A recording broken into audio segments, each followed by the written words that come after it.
Sabe quando a gente vê aqueles robôs industriais ou aquelas máquinas super rápidas funcionando com uma perfeição que parece mágica?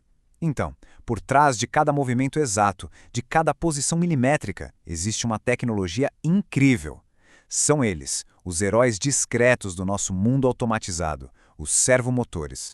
É de se perguntar, né? Como é que um braço robótico consegue pegar uma pecinha minúscula com uma precisão absurda de fração de milímetro? Pois é, a resposta está num tipo de motor que é, bem, muito mais que um motor. Ele não só gira, ele pensa, ele mede e, o mais importante, ele se corrige o tempo todo. Ok, então vamos fundo nisso para entender que tecnologia é essa por trás do tal motor da precisão. Pois é, se a gente olhar bem no centro da robótica, das máquinas CNC, de praticamente qualquer sistema automatizado moderno, lá está ele, esse dispositivo especial, o servomotor. Tá, mas o que faz ele ser tão diferente de um motor comum, sei lá, tipo o de um ventilador? Olha, a diferença não é pequena, é fundamental. Pensa assim, o motor normal, você liga na tomada e pronto, ele fica girando sem parar.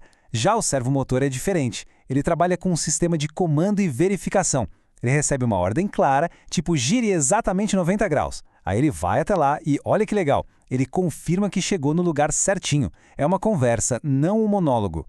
Exato. É isso que essa citação da Tecmaf resume perfeitamente. A gente não está falando só de uma peça que gira. A gente está falando de um sistema completo, pensado do zero para ter controle. E, nossa, isso muda tudo. Beleza, mas como ele faz isso? Tipo, como é que ele sabe onde ele está para poder se corrigir? A mágica por trás disso tudo, na verdade, é um conceito de engenharia bem elegante. O segredo tem nome, é o tal do sistema de malha fechada. É como se fosse uma conversa sem fim. O sistema não só dá uma ordem e vira as costas, não. Ele dá a ordem, fica esperando uma resposta para saber se foi cumprida e aí ajusta a próxima ordem com base nessa resposta. É um diálogo constante. E olha só como esse ciclo funciona na prática. É fascinante. O controlador, que é o cérebro, manda um comando. Vá para essa posição. O motor, que é o músculo, obedece. Aí entra o sensor, os olhos, que medem a posição real e falam, chegamos aqui.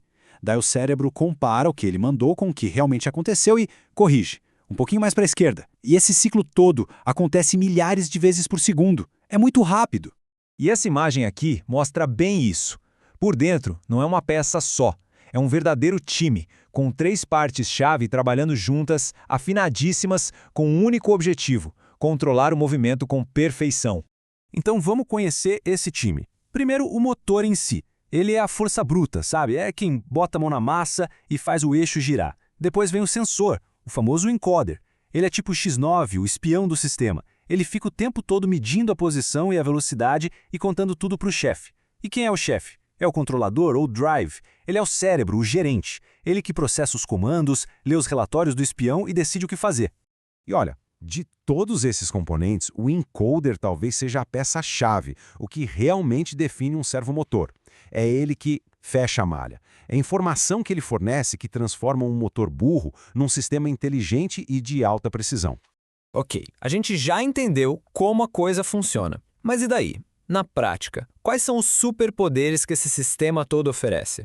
Basicamente, são 3 vantagens gigantescas. A primeira é a precisão, é algo assim fora de série, quase inacreditável. A segunda é um controle absurdo, não só sobre onde o motor para, mas também sobre como ele chega lá, a velocidade, a força, tudo. E a terceira é a resposta dinâmica. Ele reage na hora a qualquer mudança, tipo se o peso que ele está movendo muda de repente.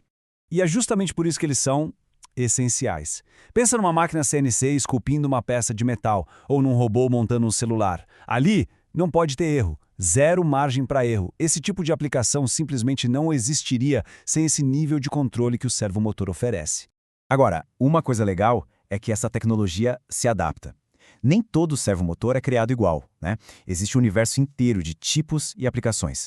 E o contraste é gigante. De um lado, tem aqueles servinhos minúsculos que a gente usa para mexer as asas de um aeromodelo. Do outro tem uns monstros que movem centenas de quilos numa linha de produção. O princípio por trás é o mesmo, mas a escala é outra história. Para quem curte hobby, tipo aeromodelismo, robótica amadora, ou para quem está fazendo projetos menores, os microservos são uma mão na roda. São fantásticos. Eles trazem todo esse poder de precisão para o mundo do faça você mesmo. E o melhor é que o preço ajuda bastante. Dá para achar uns modelos bem eficientes por menos de R$100. Isso, no fim das contas, democratizou o acesso a essa tecnologia, o que é muito legal. Mas aí, quando a gente vai para o outro extremo, para a indústria pesada, o papo é outro. Lá o que se usa são servos de corrente alternada, AC, que são muito mais potentes. E muitas vezes eles vêm com redutores. O que é isso? É basicamente uma caixa de marchas que diminui a velocidade para aumentar a força, e bota força nisso, um torque gigantesco. E claro, o investimento acompanha. Um servomotor industrial desses com redutor e tudo passa fácil dos R$5.000. Isso mostra o quanto vale a pena pagar por confiabilidade e força nesse tipo de aplicação. Então, o servomotor nos deu esse controle quase perfeito do movimento. E isso deixa a gente com uma pergunta no ar, né? O nosso mundo está cada vez mais automatizado. Então, qual é a próxima fronteira? O que vem depois? Até onde essa busca incansável pela precisão vai nos levar? Fica aí a reflexão.